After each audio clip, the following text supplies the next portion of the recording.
So thanks for joining. Today we're going to cover another module of the Momentum program, which is the Emotionally Intelligent Agent. This is actually a new module that's just been created and introduced. And I think it really is, I don't want to say sensitive, but it kind of opens up your eyes to all the emotions you actually go through as an agent. Let me share my screen here so we can get the slideshow up. And you know what, I forgot to email you the presentation, and I'll do that as well. 1 second here.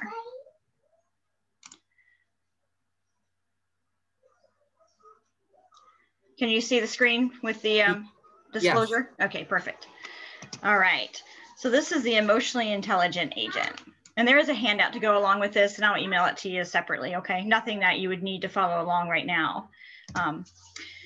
The purpose of this class is to increase each participant's emotional intelligence and awareness to build a thriving buying and selling experience for their clients. Upon completion of the class, you should feel confident enough to incorporate emotional intelligence, sales strategies, best practices, and emotional intelligence growth techniques in your sales business. It really is about, you know, sometimes we feel like we're firefighters, you know, putting out fires. Sometimes we feel like we're counselors. Sometimes we feel like we're supposed to be even, you know, I just blew the word I was thinking of, you know, be able to tell the future. When people say, you know, do you think this is a good buy? Do you think this is a good investment? So, but the results that we want to get are to gain an understanding of what emotional intelligence is and the 5 core competencies that are comprised of it. The concepts, ideas, and tools to understand, manage, and use emotional intelligence, and a thought-provoking content with exercises to get you to challenge thinking and broaden the understanding of what the emotional intelligence is and how to leverage it in your business. There's some starter scripts and questions for leveraging emotional intelligence, and I'll teach you some techniques to enhance and improve your own emotional intelligence and kind of begin to build an emotional intelligence sales strategy to implement in your business. The conceptual system to take away from this course is to begin the emotional intelligence practice of understanding, managing, and use it to deliver the best customer experience. The Emotionally Intelligent Agent course teaches how to understand, manage, and use emotional intelligence throughout a real estate transaction to provide the best experience for clients from start to close. Beginning with the understanding of what emotional intelligence is, the course then dives into self-awareness, self-regulation, and client implementation to begin building an emotional intelligence sales strategy to implement in your business. Remember that decisions are based on emotion all the time. Emotions drive our decisions whilst logistic justifies it. And sometimes we're almost struggling to find the logic behind some of the decisions that these people make, you know? Yeah. All right. So, you know, the 5 core competencies that we're going to focus on are empathy, social skill, self-awareness, self-regulation, and motivation. When you talk about empathy, that's having an understanding of others and what they're going through. Your social skill is what you use to kind of build a rapport or connection with your client. Your self-awareness is going to help you understand how they're reacting and then detect and identify yourself as how you're receiving their reactions. And the self-regulation allows you to control and adapt to the situation. Well, the motivation is something you really need to decide on your own. You know, why sometimes after some of the tough deals, not only are you emotionally drained, but your clients are emotionally drained. What's the motivation to go forward? All right, with the core competency of self-awareness, I just said I kind of broke this down as to understanding it. So that might just be better to see it in a side-by-side chart there. And then, you know, the doing and the becoming is really what we need to kind of understand, that our emotion brings about our choices that cause us to take action. That will also build habits. And your habits really do form your character, and your character is going to point you in the direction of your destiny. And ultimately, you know, where you go in life is your legacy and what you've got behind you. So some self-evaluation that I want you guys to think about are the answers to these questions. You know, how do you react to others? Do you judge others at first glance, or do you take the time to get to know people? Teresa, what do you think that you do? Judge at first glance or take time to get to know? I like to take time and get to know. I don't like to judge. I don't like to judge anybody. Sure, sure, of course. And how do you act in the work environment? Do you give others a chance to shine, or do you claim all the recognition for yourself? Well, as I used to be a trainer, so I wanted everybody else to shine. I wanted to help them Okay, to shine. right. I find great success in other people's success. Yes, And how do you react in stressful situations? Do you keep your emotions under control when things go wrong? absolutely. It's, I think, one of the hardest things about this business is keeping ourselves in check. So, Absolutely. Just sitting back, and when you're upset, just quiet down and not say anything, and wait until the situation and you get all of the answers before you make a decision. and it takes a lot of patience, a lot of patience. Yes. Yeah. So, and do you I work on that every day. say, do you take responsibility for your reactions, or do you tend to shift blame to others? No, it's my responsibility. I agree. I mean, you can certainly say some other people ignite a reaction in you, but you still have to take responsibility for your own reaction to that. Yes, because a lot of times you may give out too much information and it's your own fault. Very true. Yes. All right. Well, the self-awareness, the understanding, is about understanding emotions in others, and communicating our understanding of these emotions requires us to be in touch with our own feelings. That's a quote by Brené Brown in the Dare to Lead page, on page 146. You want to be able to detect, which is recognize an oncoming emotion, especially if, you know, a quick scenario is when you pull up to a listing, you get out of the car or showing, and you just had gotten a phone call that they've accepted an offer. I mean, that's just a crushing message to deliver to the buyer. Yes. You've got to define what the emotion is. Obviously, they're going to be disappointment in that situation. And then kind of understand, or at least be able to recognize the root of the emotion and anticipate the impact. The root of the emotion, of course, that maybe they're really looking forward to seeing this house and now they can't. And the impact is that's just discouraging. To be disappointed over and over is discouraging, especially in a crazy market like we're in today. But it happens even in a buyer's market, you know, not just in the seller's market. So, yeah. You want to, some of the emotions to kind of talk about, to be really be self-aware about, is for yourself emotionally. First is, are you calm? Are you in a calm state of mind? Are you level-headed? You know, do I feel level-headed or neutral? Are you emotionally charged? Are you in an emotionally charged situation? Approach. Do I have a planned approach to my response?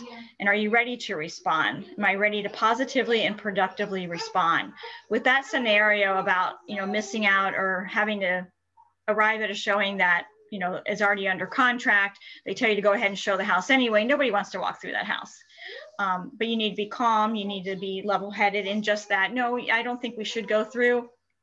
Honestly, though, there are some instances where you might want to turn the other side and say, why don't we go ahead, since we're here, and maybe this offer won't work out, and we'd be a great backup offer. So again, you need to kind of keep those emotions in check and be sure that you're not emotionally charged in the situation. You don't want to be the one that, you know, gets out of the car with your hands up in the air and says, you know what, I just got a phone call, it's under contract. You know, of course, you know, it's going to happen often. Let's go on to the next one.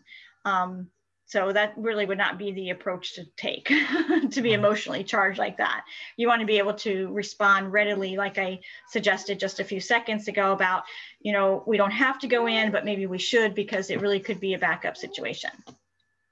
Yeah. Sometimes throughout this conversation, this training that we're doing, we're going to see things that are in a chart versus in just the bullet points. So I don't mean to skip over anything, but that's what this is here. This just lists some emotions that might be associated with, you know, a bad feeling or a fearful feeling or an angry feeling. But we can certainly touch on each of those if you know, we want to expand on that. Are we good to move on? Yes. Okay. All right. The purpose of this exercise here would be about sitting down with a buyer. And we're going to begin to detect and identify and understand the emotions that you felt through the real estate transaction process. And again, this is taking into consideration that you've already been through a couple, even just one deal with a buyer, and now you're moving on to another buyer. Okay. So when you're sitting down and meeting in an office, should be excited, or the client's going to be excited and scared. And what emotion would you feel at that step? What would be one word that you would express yourself to be in meeting a client for the first time in the office? Excited. Excited. I was thinking confident too. Yes. Especially having come through a successful transaction with a buyer, you kind of get that confidence that you know what the process is going to be, and or at least expect that it's going to be. And so I would be confident walking in with that. When you actually sit down and kind of move them into a conference room around the table, hopefully the client starts to feel a little bit more comfortable, but they could still be feeling uncomfortable. And what do you think you would feel sensing that you had an uncomfortable client? How would I feel with them being uncomfortable? Yes. Well, I would try to make them feel comfortable, and talk to them and make so you still feel calm enough yes, to absolutely. Okay. When number 3, when it says getting on the selling channel, this is about, kind of getting in the zone, getting in that mindset of, you understand why they're here and what they ultimately want to achieve, buying a house. And so that's going to make any buyer feel kind of anxious and inquisitive. And then how would we react to that? Well, we should then too kind of feel confident that we could answer any questions they're going to ask, because we're already in that zone. We know what the buying process is. When we're setting the tone with the client and we want to talk about that win-win working relationship, what's going to be on the agenda, finding their home, setting showings, going through houses, open houses maybe, and the confidentiality, meaning that anything they do share with you, of course, you would keep in confidence. Some of those feelings for a client is they're starting to kind of get energetic, but they could still be hesitant. And what would our emotion, or what should our emotional reaction be to that? Well, we should be just as energetic. You want them to feel like we're just as hyped up about this as they are, right?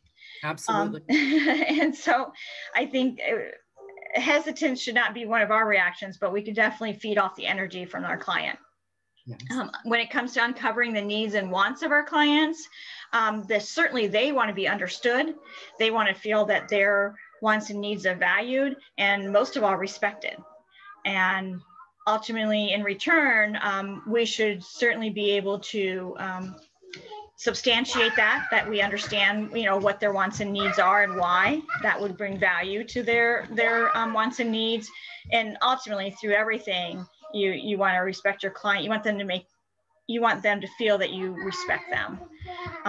It's funny, I always said, I do travel often, but I never ever tell anybody I'm going away because I want my clients to know that, I'm still readily available for them to an extent. But that is, I think, for me, one of the key behaviors of respect. For me to let them know that, I've left town for a week, and, and they think they're in the middle of a buying search and suddenly feel that I have no respect for, what they're going through, would just be deteriorating the relationship quickly. So, yes. Did you have anything to say? Would you agree with that? Or I agree, because there is, with the, where we work at, there's always somebody there. If you are gone, that could show that house for you, and they don't have to know that you're not in town. I mean, exactly. You wouldn't want to disrupt that. You don't want them to feel insecure or unvalued. Very much so. I cover for a lot of agents, and I never ever say she's out of town or he's out of town. I just say, so-and-so was, double booked, and we certainly want to get you out and see this house as, things are going fast. So, let's go. But I agree. Even when I take a day off, my response to anybody the following day is, I'm sorry, I was out of the office most of the day. What can I do? But those are the actions that we take to kind of show that we understand, value, and respect our clients. When it comes to them prioritizing their wants, they certainly want to be heard. Absolutely. I mean, honestly, there's not going to be a successful sale if we haven't heard what our client wants. Yes. Verifying their motivation.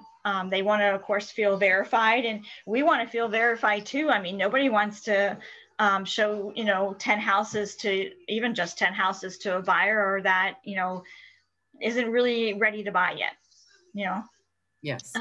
Checking their financial ability. That's going to make any client feel vulnerable, buyer or seller. But I refer to that as their buying power. I mean, ultimately, they're going to have the power to buy, but you want them to understand that they need to be pre-approved.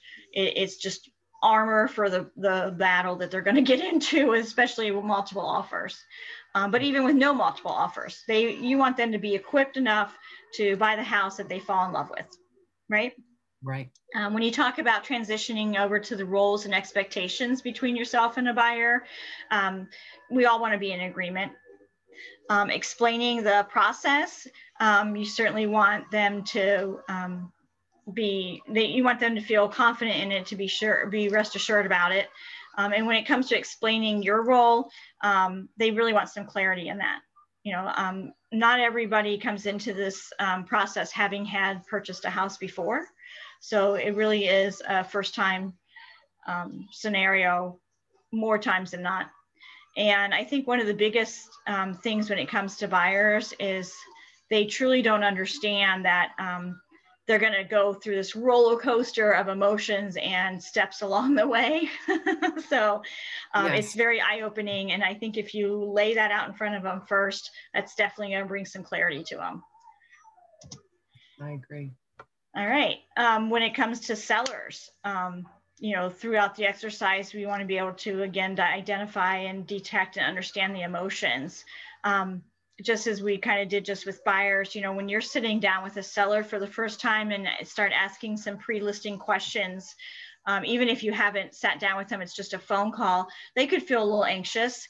I think even more so, they're going to feel maybe frustrated if they've already been listed before. So if you're talking to an expired or withdrawn or canceled listing, and you got them on the phone, you want to start asking them a few questions, they could feel not just anxious, but frustrated. Would you agree? Do you see that scenario? Absolutely. Yes. When it comes to assembling your pricing tools, that's doing a CMA. That's going to make any buyer or seller, feel a little nervous, but more so intentional. I mean, they are determined that they need or want to get a certain price out of that house.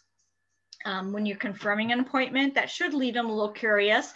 And I would kind of use a baiting technique there. When you confirm the appointment, you want their curiosity to be a little spiked.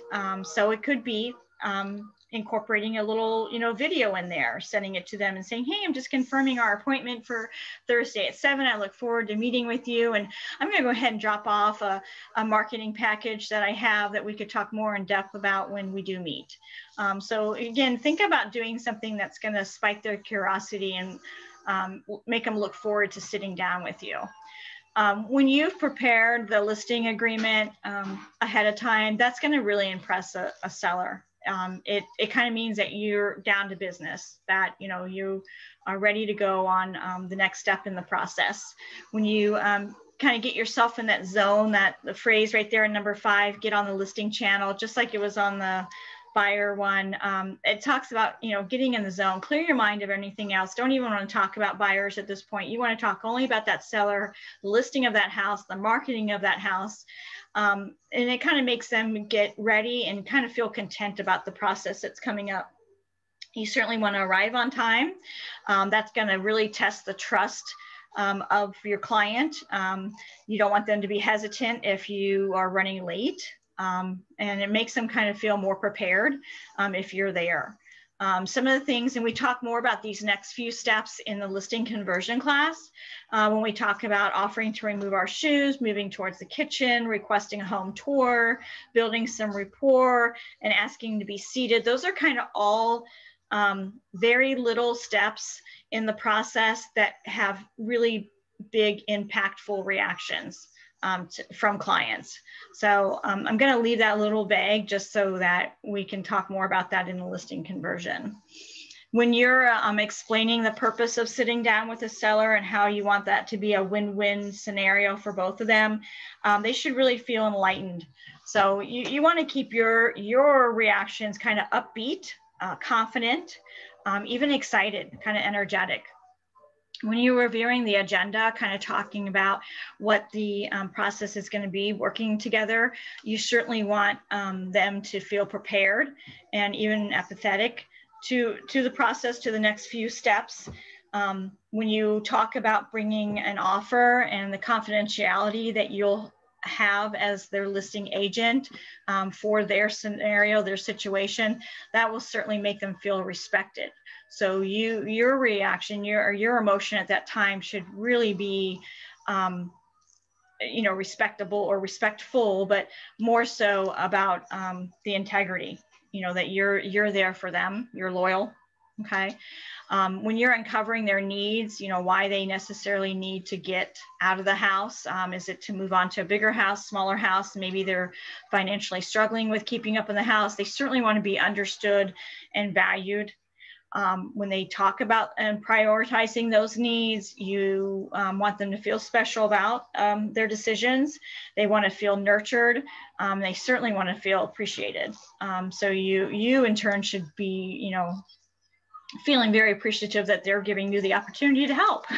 So when it comes to transitioning into the CMA, there's really no emotion there. I mean, I would think honestly, they could be a little, anxious seeing what numbers you're going to come up with.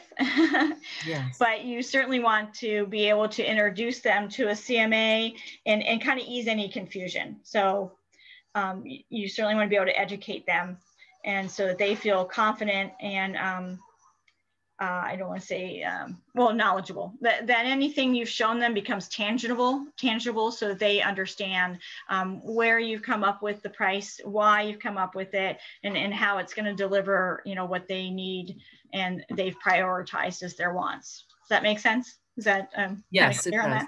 Perfect. When it comes to identifying your motivators and level of aspiration, like I said, regardless of how good or bad the transaction goes, you need to keep in mind and in front of your face, your vision is why you're doing this. Why are you in business? Why are you a real estate agent? And it should be to support the aspirations that you have in your life. I mean, those aspirations need time and money, and income has to, be available. So with that being said, when you want something, you're going to define, you're going to talk about it, but maybe not take any real action. That's kind of a lack of motivation. When it comes to desire, you're going to move toward it as long as the path is kind of easy and convenient. When you're passionate about something, you're willing to suffer a little bit, get out of your box, get uncomfortable, but you certainly don't want to be obsessed about something. That kind of makes you very rushed or hurried when you're dealing with clients, when you're obsessed about this business or getting to that closed transaction, because they will literally take over and control your life in an unhealthy way. And those 4 points right there, and really this entire 2-second conversation, we kind of cover in the real estate perspective, which is actually the next course coming up. So I don't mean to leave that vague at all, but I think that will kind of tie in nicely when we meet again next week. Okay. Okay. You want to begin by implementing your CLE questions, into your daily practice. You want to practice each question as you navigate scenarios through your day. And you want to begin writing down your emotional journey based on the responses to those questions. What emotions are you seeing from your client? What understanding are you getting as to why they're reacting that way? And what's the emotion that you're putting back out there? Kind of about the daily journaling, you want to write down your daily activity and the emotion that you encountered and how did you handle that? What would you have done differently? And will you do it differently tomorrow or improve on it today? I think number 2 is probably the most impactful right there, because we really do kind of have to put ourselves in check. There will be scenarios every day that come up that you don't have from day to day. So being able to realize what emotion you encountered in that scenario will help you kind of improve and move on to the next day that it happens. A daily intentional self-reflection or mediation, which is focus on spending intentional time every day reflecting on your motivations and values. You want to evaluate your choices that you've made based on the emotions that you encountered. So you're going to be evaluating and noting your gratitude towards things that you saw or that you did that created a clear space of mind for yourself and others. I know that sounds like a very wordy statement, but we just want to be able to say at the end of the day, you know, I felt really good that that deal came together. I felt really good that that buyer felt almost empowered by having their offer accepted. And why? Not just because that means you've got another deal done in the books and another paycheck coming, because of course you're grateful for that, but be more grateful for the success of the transaction. Does that make sense? Yes, it does. Okay. So you want to identify and write out kind of your motivators or the drivers in your life, define your personal and professional motivators, and ask yourself, what's my North Star and why do I want that? You know, my tagline in this business has always been, you know, I'm an honest professional real estate agent bringing buyers and sellers and other agents together in successful transactions every day. And I truly mean that. That success is only going to bring about the prosperity and abundance that I want, but I have to have that success first. So it really, my North Star is successful transactions between the buyer, the seller, and the other agent. So think about what your North Star is. Yes. All right, so managing self-regulation is defined as the ability to control one's feelings and impulses in order to prevent negativity that's disrupting the emotional state of others. This ability also dictates how well a person can emotionally adapt to changing situations. One quick scenario would be in the counteroffers. You know, a buyer's made an offer that you've agreed verbally with them that is a good offer, and then sure enough, the seller shoots it down or counters back. You've got to be able to emotionally adapt to that now changing situation. You know, again, ask yourself, am I calm? Am I level-headed? Am I emotionally charged? What's the planned approach to my response? And am I ready to respond?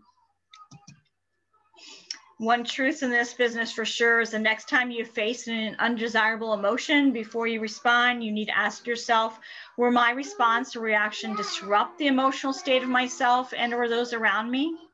If the answer is yes, or even potentially yes, you need to reconfigure the approach to be more effective, to be a more effective response that leverages your self-awareness.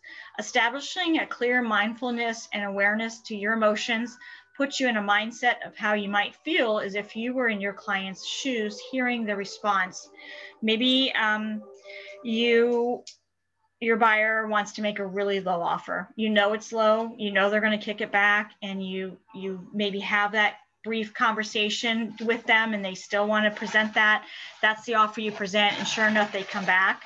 You know, get that mindfulness of, you know, not the I told you so emotion, but more so as we, you know, half suspected, this deal's not going to work for the seller. Let's, you know, reconvene and think of a better, you know, price point that might make you feel like you're getting a good deal, but maybe you put the seller in a better position to sell. So you really need to kind of put yourself in check, not do the I told you so, and think as if you were in your client's shoes. We certainly want to defend ourselves. We'll certainly make excuses. We certainly want to minimize the problem. We're always going to attempt to rationalize it. And even the clients, you're going to sidestep the situation or the issue, and then, of course, shift the blame. So how would your client feel if I took a typical response to a situation during the home buying or selling process? Could I potentially lose their business and or trust? Absolutely. I know you're just starting out in this business, but could you think of a situation where maybe with the scenarios I've talked about, where if you kind of took a typical response like, well, we knew that wasn't going to work, that your client would certainly start to lose trust in your ability? Yes, absolutely. Especially they give me bad advice, and it turns out to be, you know, detrimental to the process. Mm-hmm. Yeah, So, very, very much so. And then that's where that shifting the blame will come in too. You know, well, this yeah. deal's not working out because, you know, this agent just won't go to bat for us. So. Yeah, you want to know that the agent is on your side and is going to try everything possible to do whatever you want them to do. Absolutely. And business should certainly not be confused for busyness. As our productivity increases, we spread ourselves thin in an attempt to accomplish all of our goals. Very much so. Yes. But I think if we keep our systems in place and we duplicate our process over and over that has succeeded before, it's going to succeed again. So people ask me all the time, you know, how do you do it? And it's not just having 10 kids. It's not just being an agent, you know, for 20 years. It could be both of those together. And I always say, I just do it. I found a way to, you know, a system. I got a system down, and I just follow that system. And my kids are certainly testament that, you know, if one little nut comes loose, it can certainly, you know, break the gear apart. So. Yes. You know, in our daily self-reflection and our journaling, we certainly want to further assess what new strategies for repeating scenarios or trends. So, you know, when you come up against another buyer that wants to lowball an offer, you know, how could you create a more optimal experience for yourself as well as your client in certain trending scenarios? You know, if you take 10 to 15 minutes of focused mediation on the setting that you're in at the moment in time, focus your thoughts and energy and the emotions coursing through your body and continue that self-awareness process. You want to be able to detect, identify, and understand your emotional reaction to the scenario that you're encountering and the root of their existence. And you certainly want to implement what we call the A question, which is the approach, into your daily practice, as you now have another question to help you become more in tune to the depth of your emotions felt. Begin utilizing it in your daily business practice. Start by adding this question into your daily scenario. Focus each morning and evening to reflect on the changes felt and where they came from. So approach is it. And it can be as simple as if you get up in the morning and you look at your to-do list, do you look at it as things that you get to do or things that you have to do? Because your approach, even in your mindset of your day, will really set you up for success or not success, or very struggled success. Does that make sense? That makes perfect sense. Yes. Very good. Okay. All right. So yeah, definitely we need to think about, at the end of the day, how did I approach it and how should I approach it when you're reflecting back on that? You know, how about your client's approach and helping to implement something in them throughout the process that will keep them calm and level-headed, not emotionally charged, and having more of a planned approach. So as you work with the client through, you know, a couple lost deals on multiple offers or a bad inspection on a house, you're going to start to see their approach and their emotional reactions to that. So some strategies for each step in any sales process, of course, starting at the beginning is building that relationship, complementing the person's emotions, planning ahead for a reaction, developing a back pocket question, finding the need, being open and curious, clearing away the clutter, kind of catching the mood of the room, meeting the need. You want to avoid giving mixed signals. You want to align your intention with the impact. You want to enhance your communication style. Jumping the hurdles. You want to be able to step into their shoes, seek the whole picture, know who and what pushes your buttons, especially like not just specific who, but what type of client. And, you know, and of course, asking for the sale. Lean into your discomfort, take control of your self-talk, make timing everything. one really quick scenario is it was probably about a year ago, obviously before some of the restrictions on dining out, but we were out at a restaurant having a breakfast meal, and the people behind us were talking, and I could hear them loud enough that I understood they were talking about one of their house was for sale, and they didn't feel like the client or the agent was really getting it done for them. They talked about how other houses nearby had been coming up for sale and selling very quickly, and that she wasn't even doing, they did say she wasn't doing an open house. So they really were feeling like they were stuck. They were stuck with this agent. They were stuck in the process. And so I didn't say a single word the entire time. I didn't want to be rude, but I was sitting there almost jumping or waiting for the opportunity to jump in front of them. And as we got up to leave, I grabbed my card one of my cards out of my purse and just really quickly leaned over and I said, I can't help but hear how unpleasant the experience has been for you.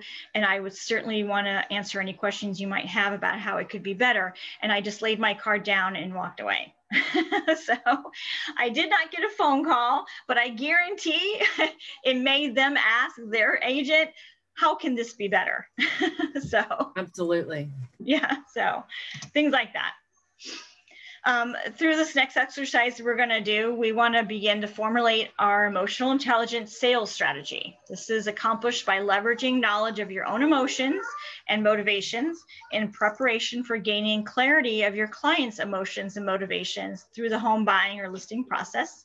And the goal is to identify the intention behind each stage, the 5 stages we just talked about or 6 on the previous page, through the sales strategy process, with the end result being your ability to approach each stage adequately prepared for any emotion that might follow.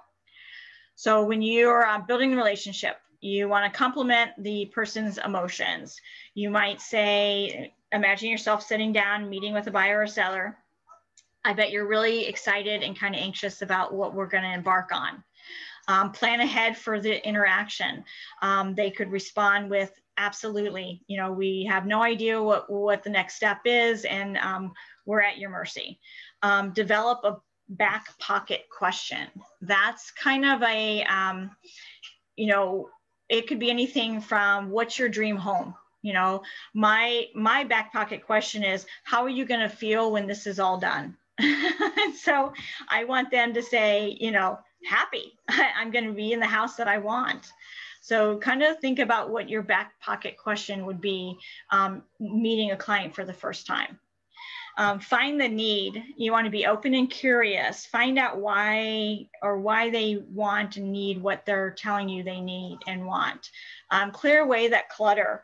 That could be as specific as kind of grouping in their wants and needs together. I mean, if they say, well, we need a 3-bedroom house, we need a basement, well, we could go 4-bedroom. When they start giving you alternatives, you want to kind of clear away that clutter and say, all right, you really do need a 4-bedroom house. Whether you use that 4th bedroom as a study or a craft room, you really do need a 4-bedroom house.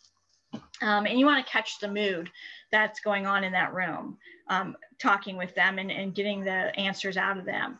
Of course, meeting the need. You want to avoid giving mixed signals, as they're going to be giving you some mixed signals. Sorry. This handout is included, or this page is included in the handout that I'll give you. But kind of take a minute when you get that in front of you and write down some of these answers to that, okay? And definitely find your back pocket question. Okay. What's the social skill? You want to be able to build a rapport and have a connection with your clients. The motivation, what's your client's motivation? Empathy, what's their vulnerability? Understand that they're feeling vulnerable, understanding any of the emotion that they're going through. You want to improve conflict resolution. You don't want the unfavorable emotions that might come from a client in these 4 steps. Number 1, by communicating, and keep that communication open with the client. Focus on the facts, what's in front of them, and expressing the emotions in a clear and concise manner. The goal is to take out the noise and emotional charge, but allow for a safe place to have an open conversation between all parties involved. I had talk about an emotionally charged situation. We had seen a house. I have a young couple. I took them to see a house. Wife was in love with it.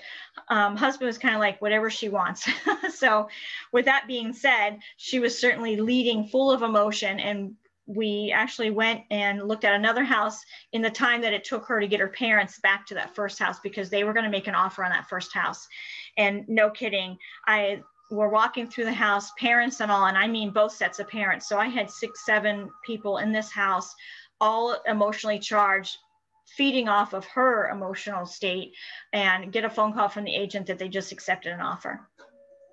So to have to walk back in that room, because I stepped away to take the phone call when I saw who it was. And I just knew that's what they were calling to tell me, was that they accepted an offer.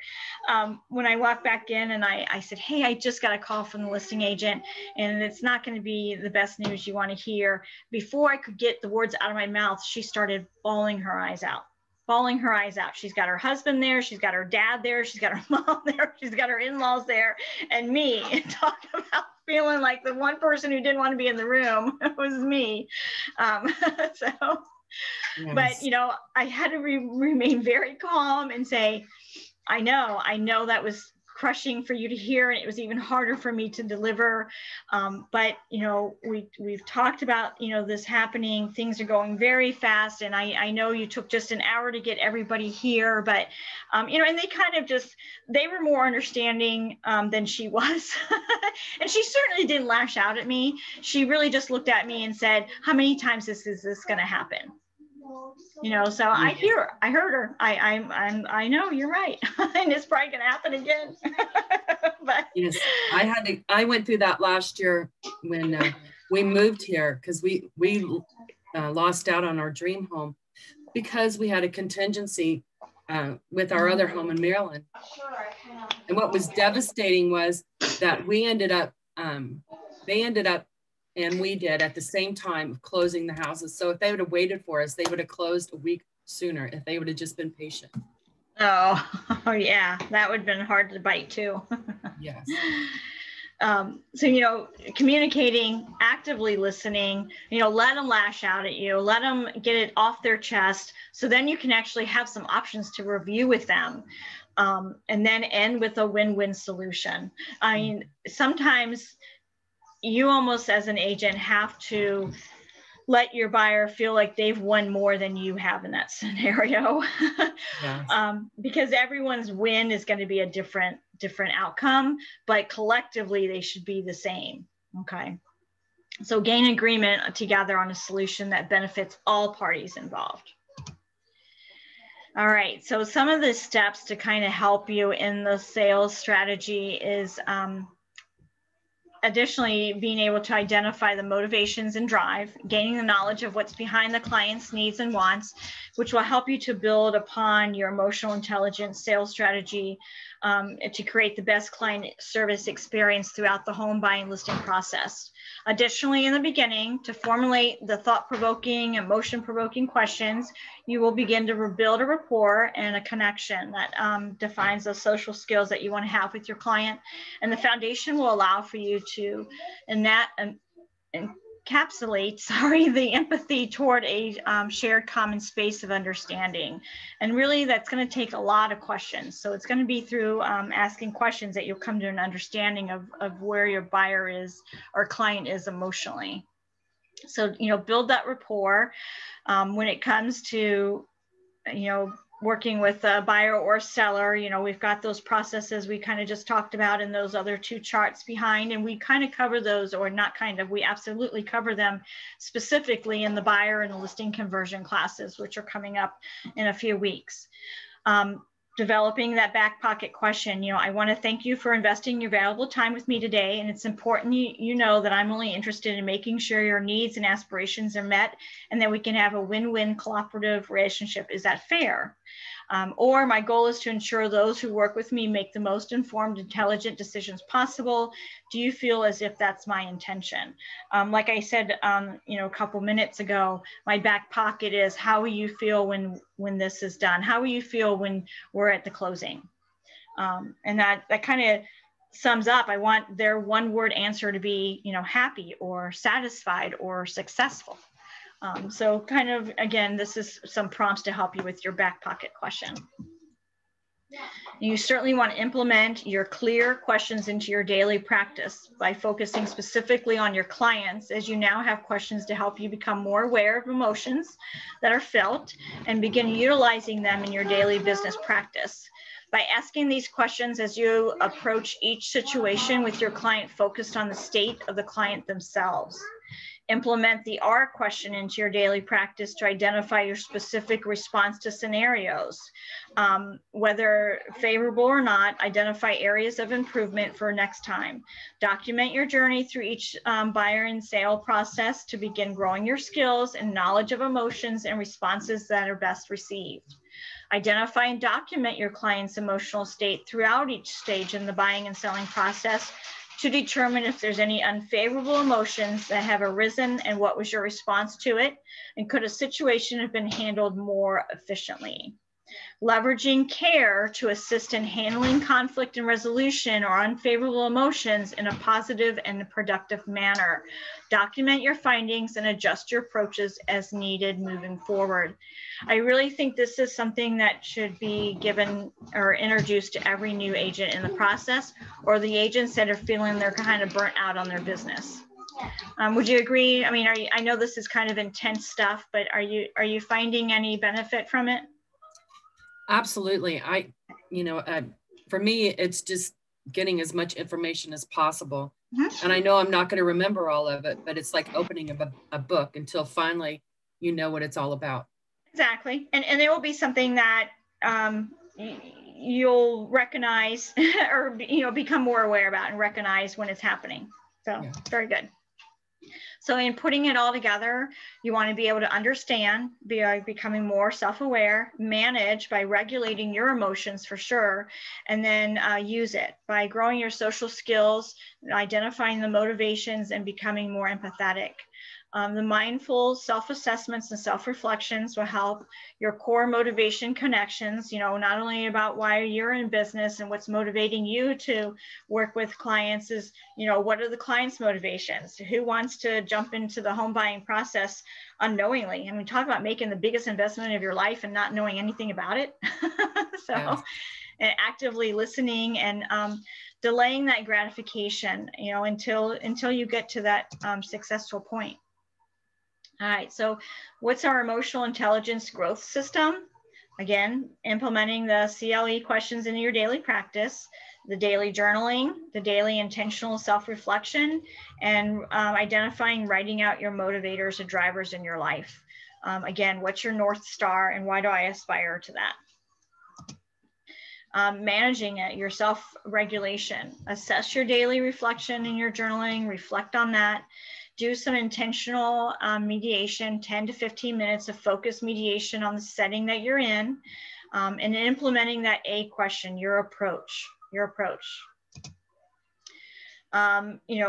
How are you using your emotional intelligence system? You're implementing it with your clients. You're getting those clear questions into your daily practice. You're implementing that R question to your daily practice and identifying your specific response to scenarios. You're identifying and documenting your client's emotional state throughout each stage in the home buying selling process. And you're leveraging care to assist in handling those conflicts in a positive and productive manner, and document your findings and adjust your approaches as needed moving forward. Really quick, when they talk about, this journaling and the documenting, not everybody wants to commit to doing something like that, but believe it or not, you do it by the communication that you do have between yourself and your client.